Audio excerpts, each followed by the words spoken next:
এই মাহৰ 15 তাৰিখৰ পৰা 28 তাৰিখলৈকে আমি অৰুণোদয় আঁচনিৰ নতুন হিতাধিকাৰী নিৰ্বাচন কৰি আছো। অৰ্থাৎ প্ৰত্যেক গাঁও সভা পাতিছো, পুলিং বুথত আমি অৰুণোদয় বাবে হিতাধিকাৰীৰ আমি নিৰ্বাচন কৰিছো। আৰু এইবাৰৰ নতুন নিয়ম মতে অৰুণোদয় আঁচনি পাবৰ কাৰণে আমাৰ ঘৰত এখন ৰেচন কাৰ্ড থাকিব লাগিব। এতিয়া আজি যিসকলে ৰেচন কাৰ্ড পালে তেওঁলোকে এতিয়া নিজৰ নাম অৰুণোদয় আঁচনিৰ বাবে গাঁও সভাত তেওঁলোকে দিব পাৰিব। যদি ৰেচন কাৰ্ড নাথাকিলেহেঁতেন তেওঁলোকে অৰুণোদয় আঁচনি নাপালেহেঁতেন। সেইকাৰণে আমি ততাতৈয়াকৈ যিসকলৰ ৰেচন কাৰ্ড নাই তেওঁলোকক আমি ৰেচন কাৰ্ড দিয়াৰ ব্যৱস্থা কৰিলো। এতিয়া ৰেচন কাৰ্ডখন পালে অৰুণোদয় পোৱাৰ ৰাস্তা মুকলি হয়। লগতে ৰেচন কাৰ্ডখন পোৱাৰ লগে লগে প্ৰধানমন্ত্ৰীৰ আয়ুষ্মান ভাৰত, মুখ্যমন্ত্ৰীৰ আয়ুষ্মান অসম এই দুটা আঁচনিৰ জৰিয়তে আমি মেডিকেল কলেজ, নাৰ্ছিং হোমত চিকিৎসাৰ বাবে বছৰি 5 লাখ টকালৈকে আমি বিনামূলীয়া চিকিৎসা পাব পাৰো। আমাৰ ঘৰত যদি আয়ুষ্মান ভাৰতৰ কাৰ্ডখন নাই, তথাপিতো হস্পিটালত যদি আমি ৰেচন কাৰ্ডখন দেখুৱাও, ৰেচন কাৰ্ডখন দেখুৱালে বছৰি 5 লাখ টকালৈকে আমি বিনামূলীয়া চিকিৎসা এটা এটা পৰিয়ালে আমি লাভ কৰিব পাৰিম।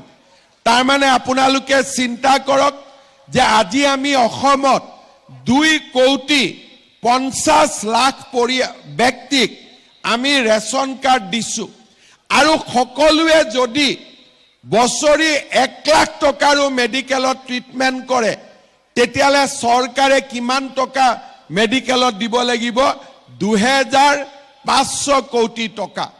আৰু ৰেচন কাৰ্ডখন হাতত থকা মানে কি যে আপোনালোকে বেমাৰ আজাৰ হলে 5 লাখ টকালৈকে চিন্তা কৰিব নালাগে। আগতে ৰেচন কাৰ্ডত অকল আমি চাউল পাইছিলো, কিন্তু এতিয়া আমি ৰেচন কাৰ্ডত অৰুণোদয় পালো। আৰু আমি ৰেচন কাৰ্ডখন দেখুৱালেই আমি মেডিকেলত 5 লাখ টকালৈকে বিনামূলীয়া আমাৰ পৰিয়ালটোৱে বছৰি চিকিৎসা পাব পাৰিব। ইয়াৰ পিছত ৰেচন কাৰ্ডখনৰ লাভ কি?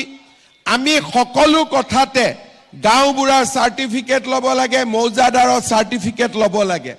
কিন্তু ৰেচন কাৰ্ডখন হাতত থকা মানে এইটো প্ৰমাণ হয় যে মোৰ বাৰ্ষিক উপাৰ্জন 4 লাখ টকাতকৈ কম।